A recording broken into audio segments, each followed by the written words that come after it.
आज हम 19वीं सदी के भारत के उस दौर की गहराई से पड़ताल करेंगे जब भारत एक राष्ट्र के रूप में मतलब एक नेशन के तौर पर अपनी पहचान बना रहा था।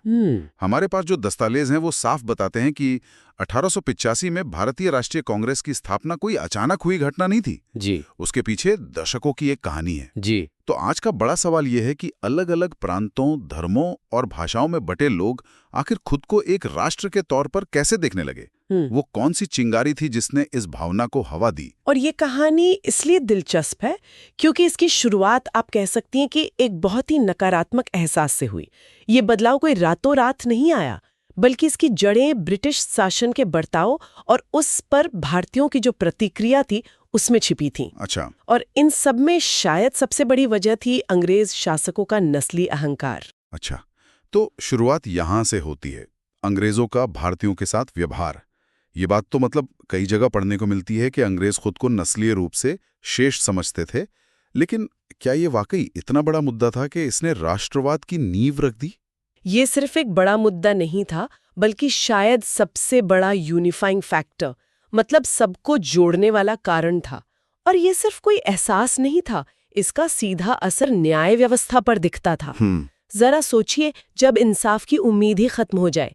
1864 में एक अंग्रेज अधिकारी G.O. ट्रेवेलियन ने लिखा था, और ये शब्द सिहरन पैदा करते हैं, कि अदालत में हमारे एक देशवासी की गवाही किसी भी संख्या के हिंदुओं की गवाही से ज्यादा वजन रखती है। एक मिनट, हमारे एक देशवासी से उनका मतलब एक अंग्रेज से था? हाँ बिल्कुल। तो इसका मतलब तो ये हुआ कि अगर एक तरफ एक अंग्रेज है और दूसरी तरफ 10 या 20 भारतीय, तो भी अंग्रेज की बात को ही सच माना जाएगा। जी। ये तो किसी भी बेईमान आदमी के हाथ में एक भयानक ताकत देने जैसा है।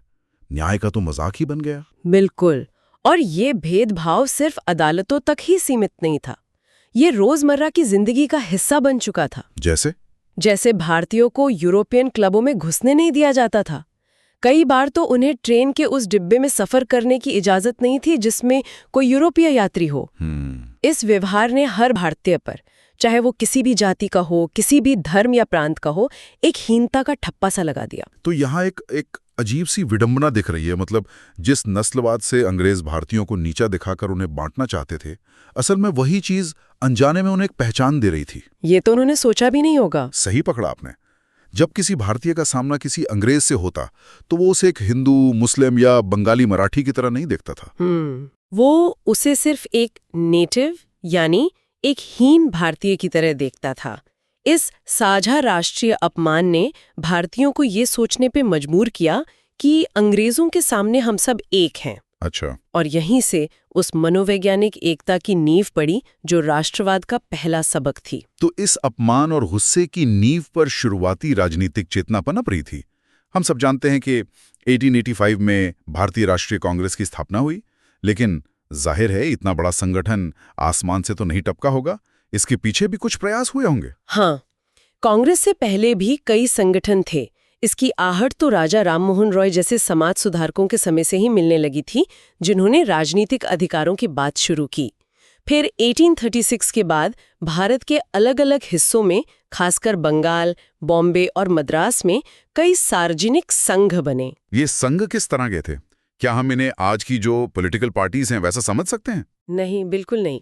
इन शुरुआती संगठनों पर अमीर और कुलीन वर्गों का कब्जा था। जमींदार, बड़े व्यापारी, वकील, मतलब जिन्हें उस जमाने में प्रतिष्ठित व्यक्ति कहा जाता था। अच्छा। इनका काम भी बहुत सीमित था। ये स्थानीय या प्रांतीय मुद्दों पर काम करते थे और इनका मुख्य मकसद था प्रशासन में कुछ सुधार करवाना, भारतीयों के लिए सरकारी नौकरियों में जगह बनवाना और शिक्षा को बढ़ावा देना। और ये अपनी मांगें सरकार तक पहुंचाते कैसे थे? क्या ये कोई प्रदर्शन या आंदोलन करते थे? नहीं, उनका तरीका बहुत विनम्र था। वे अपनी मांगे याचिकाओं या पिटिशंस के रूप में ब्रिटिश संसद को भेजते थे। अच्छा, पिटिशंस के जरिए? जी। उन्हें लगता था कि अगर ब्रिटिश सरकार को भारत की असली समस्याओं के बारे में ठीक से बताया जाए तो वे जरूर सुधार करेंगे। ये एक तरह से राजनीतिक लड़ाई का बहुत ही शुरुआती और नरम दौर था। लेकिन ये नरम दौर ज्यादा दिन नहीं चला होगा। मतलब 1857 की क्रांति के बाद तो माहौल काफी बदल गया था। बिल्कुल। 1858 के बाद जैसे जैसे पढ़े लिखे भारतीयों की संख्या बढ़ने लगी, उनकी सोच भी बदलने लगी। वो ब्रिटिश शासन के असली चरित्र को समझने लगे थे। उन्हें ये दिखने लगा था कि ब्रिटिश राज का मकसद भारत का भला करना नहीं बल्कि उसका शोषण करना है। इसलिए अब ये पुराने अमीर लोगों के संगठन उन्हें नाकाफी लगने लगे। तो इस बढ़ते असंतोष के बीच क्या कोई ऐसा नया नेता उभर रहा था जो इस बेचैनी को एक नई, ज्यादा ताकतवर दिशा दे सकता था? हाँ, और यहीं पर भारतीय राजनीति के ग्रैंड ओल्ड मैन दादा भाई नौरोजी का प्रवेश होता है। 1866 में उन्होंने लंदन में ईस्ट इंडिया एसोसिएशन नाम का एक संगठन बनाया। इसका मकसद था ब्रिटिश जनता और सांसदों को भारत की असलियत के बारे में बताना और भारतीय हितों के लिए माहौल तैयार करना। अच्छा, मतलब लॉबिंग एक तरह से। जी। बाद में इसकी शाखाएं भारत के बड़े शहरों में भी खोली गईं। दादा भाई नौरोजी का सबसे बड़ा योगदान क्या माना जाता है? हम अक्सर उनके ड्रेन ऑफ वेल्थ सिद्धांत के बारे में सुनते हैं।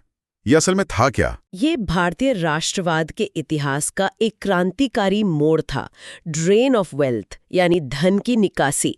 नौरोजी ने पहली बार आंकड़ों और तथ्यों के साथ ये साबित किया कि अंग्रेज किस तरह भारत का पैसा और संसाधन लूटकर ब्रिटेन ले जा रहे हैं। ये सिर्फ कोई नारा नहीं था, उन्होंने पूरी गणना करके पूरा हिसाब लगाकर दिखाया। मतलब ये पैसा ये जा कैसे रहा था? कई तरीकों से। यहाँ काम करने वाले अंग्रेज अधिकारियों की मोटी तनख्वाहें और पेंशन जो ब्रिटेन भेजी जाती थीं, ब्रिटिश कंपनियों का मुनाफा, भारत से लिए गए कर्ज पर ब्याज। अच्छा। और यहाँ तक कि ब्रिटेन जो युद्ध कहीं और लड़ता था उसका खर्च भी भारत के खजाने से दिया जाता था। बाप रे। नौरोजी ने दिखाया कि इस लगातार हो रही लूट की वजह से ही भारत दिन ब दिन गरीब होता जा रहा है। तो ये सिर्फ एक आर्थिक तर्क नहीं था, इसने तो पूरी लड़ाई का नजरिया ही बदल दिया होगा। इसने नजरिया ही नहीं, लड़ाई की जमीन ही बदल दी। अब तक भारतीय नेता सिर्फ प्रशासनिक सुधार मांग रहे थे, छोटे मोटे रिफॉर्म्स। हाँ। नौरोजी के सिद्धांत ने पहली बार आम पढ़े लिखे भारतीयों को ये सोचने पर मजबूर किया कि ब्रिटिश राज सिर्फ एक विदेशी शासन नहीं बल्कि एक आर्थिक शोषण का तंत्र है। सही बात है। इसने राजनीतिक असंतोष को एक ठोस आर्थिक आधार दिया। अब लड़ाई सिर्फ अधिकारों की नहीं बल्कि देश की लूट के खिलाफ हो गई थी। ये तो बहुत बड़ा बदलाव था। और इसी दौर में जहां तक मुझे याद है, बंगाल में भी एक नई लहर उठ रही थी। वहां के युवा क्या सोच रहे थे? बंगाल के युवा राष्ट्रवादी पुराने जमींदार समर्थक संगठनों से ऊब चुके थे। उन्हें कोई ऐसा नेता चाहिए था जो सिर्फ अर्जियां न लिखे बल्कि जनता के मुद्दों पर लगातार राजनीतिक आंदोलन करे। और उन्हें ये नेता मिला सुरेंद्रनाथ बनर्जी के रूप में। बनर्जी एक जबरदस्त लेखक और कमाल के वक्ता थे। सुरेंद्रनाथ बनर्जी की कहानी में ऐसा क्या खास था? वो ब्रिटिश प्रशासन के इतने बड़े आलोचक कैसे बन गए? उनके साथ एक बड़ा अन्याय हुआ था। उन्होंने बहुत मेहनत से इंडियन सिविल सर्विस यानी ICS की परीक्षा पास की, जो उस समय किसी भारतीय के लिए लगभग असंभव था। बिल्कुल। लेकिन उन्हें एक मामूली सी बात पर नौकरी से बर्खास्त कर दिया गया। असल वजह ये थी कि उनके अंग्रेज अफसर ये बर्दाश्त ही नहीं कर सकते थे कि कोई स्वतंत्र विचारों वाला भारतीय इतने ऊंचे पद पर हो। अच्छा। इस अन्याय ने उन्हें ब्रिटिश राज का कट्टर आलोचक बना दिया। तो मतलब अपने व्यक्तिगत अनुभव से उन्होंने व्यवस्था के भेदभाव को बहुत करीब से देखा था। हाँ, और इसी अनुभव को उन्होंने एक बड़ी लड़ाई में बदल दिया। आनंद मोहन बोस के साथ मिलकर उन्होंने जुलाई 1876 में इंडियन एसोसिएशन की स्थापना की। Indian association? जी, ये संगठन अपने से पहले के सभी संगठनों से बिल्कुल अलग था। किस मायने में अलग था? दो मुख्य बातें थीं। हाँ। पहला, इसका मकसद साफ था, पूरे देश में राजनीतिक सवालों पर एक मजबूत जनमत तैयार करना और सभी भारतीयों को एक साझा राजनीतिक कार्यक्रम पर एकजुट करना। दूसरा, और ये सबसे जरूरी था, इसने अपने दरवाजे आम लोगों के लिए खोल दिए। सदस्यता शुल्क इतना कम रखा गया कि गरीब तबके के लोग भी इससे जुड़ सके। अच्छा, ये तो बहुत जरूरी कदम था। जी, ये राष्ट्रवाद को अमीरों की बैठकों से निकालकर आम जनता तक ले जाने की पहली बड़ी और संगठित कोशिश थी। तो अब तस्वीर साफ हो रही है। देश के अलग अलग कोनों में संगठन बन रहे थे। नौरोजी जैसे विचारक आर्थिक शोषण की पोल खोल रहे थे और बनर्जी जैसे नेता जनता को जोड़ रहे थे।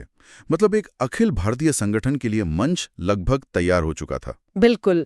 अब ये जरूरत महसूस की जा रही थी कि एक ऐसा राष्ट्रीय मंच हो जो पूरे देश की आवाज बन सके। और इसी जरूरत में से दिसंबर 1885 में भारतीय राष्ट्रीय कांग्रेस का जन्म हुआ। इसका श्रेय एक रिटायर्ड अंग्रेज सिविल सेवक A.O. ह्यूम को दिया जाता है, जिन्होंने भारत के प्रमुख नेताओं के सहयोग से बॉम्बे में पहला अधिवेशन आयोजित किया। लेकिन यहाँ एक बड़ा दिलचस्प सवाल उठता है, सेफ्टी वाल्व थ्योरी का। क्या एक अंग्रेज अफसर A.O. ह्यूम सच में भारतीयों की मदद करना चाहता था, या इसके पीछे ब्रिटिश साम्राज्य का कोई छिपा हुआ एजेंडा था? ये एक बहुत ही अहम और विवादित सवाल है।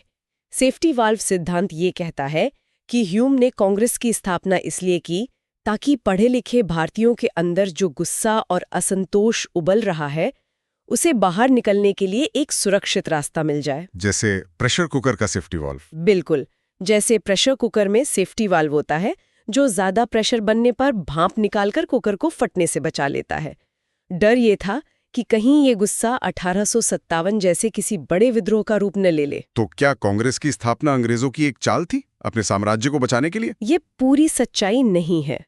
ये उस सच्चाई का एक छोटा सा हिस्सा है, कह सकते हैं। भारतीय नेता इतने भोले नहीं थे। अगर ह्यूम कांग्रेस को सेफ्टी वाल्व की तरह इस्तेमाल करना चाहते थे, तो हमारे शुरुआती नेता ह्यूम को लाइटनिंग कंडक्टर यानी तड़ित चालक की तरह इस्तेमाल कर रहे थे। लाइटनिंग कंडक्टर, ये एक नया एंगल है। इसका क्या मतलब है? जैसे लाइटनिंग कंडक्टर आसमानी बिजली को अपनी तरफ खींचकर इमारत को नष्ट होने से बचा लेता है, वैसे ही भारतीय नेताओं ने ह्यूम को आगे रखा। अच्छा। उन्हें पता था कि अगर वे खुद ऐसा कोई अखिल भारतीय संगठन बनाते तो ब्रिटिश सरकार शुरुआत में ही उसे शक की नज़र से देखती और शायद कुचलने की कोशिश करती। लेकिन जब एक रिटायर्ड ब्रिटिश ऑफिसर ही इसका नेतृत्व कर रहा हो, तो सरकार का शक कम हो जाता है। ह्यूम की मौजूदगी ने कांग्रेस को शुरुआती सरकारी हमलों से बचा लिया। वाह, मतलब दोनों पक्ष एक दूसरे का इस्तेमाल अपने अपने मकसद के लिए कर रहे थे। लेकिन क्या ये लाइटनिंग कंडक्टर वाली रणनीति थोड़ी जोखिम भरी नहीं थी? मतलब एक अंग्रेज को ही चेहरा बनाकर क्या भारतीय नेता शुरुआत में ही आंदोलन की बागडोर पूरी तरह अपने हाथ में लेने से हिचक रहे थे? ये एक जायज सवाल है, पर शायद वे हिचक नहीं रहे थे, बल्कि व्यवहारिक कदम उठा रहे थे। वो जानते थे कि आंदोलन अभी बहुत शुरुआती दौर में है, दुश्मन बहुत ताकतवर है, सीधी टक्कर लेने से पहले खुद को मजबूत करना जरूरी था। ये एक सोची समझी रणनीति थी। तो कांग्रेस बन गई, लेकिन बनते ही उनका एजेंडा क्या था? क्या उन्होंने पहले ही मीटिंग में पूर्ण स्वराज या अंग्रेजों भारत छोड़ो का नारा लगा दिया था? नहीं, बिल्कुल नहीं। शुरुआती राष्ट्रवादी नेता बहुत दूरदर्शी थे। वे जानते थे कि देश की राजनीतिक आजादी के लिए सीधा संघर्ष अभी इतिहास के एजेंडे में नहीं है। अच्छा। उनका मानना था कि आजादी की लड़ाई लड़ने से पहले एक राष्ट्र को लड़ने के लिए तैयार करना होगा। तो उनका पहला काम क्या था? उनका पहला और सबसे जरूरी काम था राष्ट्रीय चेतना को जगाना, उसे मजबूत करना और ज्यादा से ज्यादा भारतीयों को राजनीति के दायरे में लाना। उनका मकसद आप कह सकती हैं 3 आयामी था। पहला, आम लोगों में राजनीतिक सवालों पर दिलचस्पी पैदा करना और देश में एक मजबूत जनमत तैयार करना। ठीक है। दूसरा, पूरे देश के लोगों की तरफ से कुछ साझा मांगे तैयार करना ताकि बिखरी हुई आवाजों को एक राष्ट्रीय आवाज दी जा सके। और सबसे अहम मकसद? सबसे अहम था राष्ट्रीय एकता का निर्माण करना। वे सच्चाई को बहुत अच्छी तरह समझते थे कि भारत अभी एक राष्ट्र निर्माण की प्रक्रिया में है, a nation in the making. अच्छा, नेशन इन द मेकिंग। जी, अलग अलग धर्म, जाति और प्रांत के लोगों को एक साथ लाना था। इसलिए उनकी शुरुआती आर्थिक और राजनीतिक मांगे भी इसी तरह तैयार की गई थीं कि वे ज्यादा से ज्यादा लोगों को एक साझा कार्यक्रम के तहत एकजुट कर सकें। वो पहले एक राष्ट्र बनाना चाहते थे, फिर उस राष्ट्र के लिए आजादी की लड़ाई लड़ना चाहते थे। तो आज की हमारी ये पड़ताल दिखाती है कि भारतीय राष्ट्रवाद की कहानी एक झटके में शुरू नहीं हुई। ये नस्लीय भेदभाव के साझा दर्द से जन्मी, स्थानीय संगठनों के छोटे छोटे प्रयासों से पली बढ़ी और फिर दादा भाई नौरोजी और सुरेंद्रनाथ बनर्जी जैसे दूरदर्शी नेताओं के विचारों से इसे दिशा मिली। और भारतीय राष्ट्रीय कांग्रेस की स्थापना उस लंबी यात्रा में एक मील का पत्थर थी।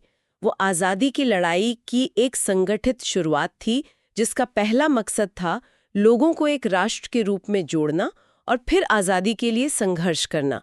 इसीलिए कहा जाता है कि कांग्रेस शुरुआत में एक पार्टी से ज्यादा एक आंदोलन थी। और यहाँ हमारे श्रोताओं के लिए सोचने वाली बात यह है, जैसा कि हमने चर्चा की, शुरुआती राष्ट्रवादियों का मानना था कि राजनीतिक स्वतंत्रता के लिए सीधा संघर्ष अभी इतिहास के एजेंडे में नहीं था। तो सोचने वाली बात यह है कि अगले 15-20 सालों में ऐसी कौन सी घटनाएं या बदलाव हुए होंगे जिन्होंने इस एजेंडे को पूरी तरह पलट दिया और राष्ट्र निर्माण से फोकस हटाकर सीधी स्वतंत्रता की मांग पर ला दिया।